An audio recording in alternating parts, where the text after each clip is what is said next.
आज मो मो माँ को आम घर को आने को जाइली। खुशी मनरे आमे दुहें आसुथाउ कारण मो माँ केते दिन पर जाई मो पाखक आसवा मंगिला।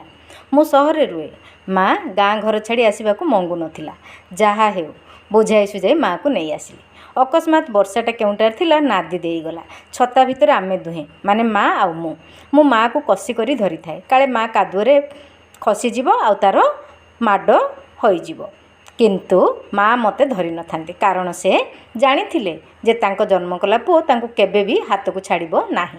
सेहीपरि पुओ मध्य तार 100% विश्वास थिला जे मु मो मार हाथ को धरिची वर्षा किंबा कुआपथर माड़ भी मोर कौनसी क्षति करि परिबो नाही। दुहें दुहिंक उपर अतूट विश्वास, यह ही माँ पुओ मध्य थिबा अतूट विश्वासर बंधन। ताहले मु सत कहली ना? आपण माने कोन कहउचंदी मते जणाइबे। रहिली, नमस्कार।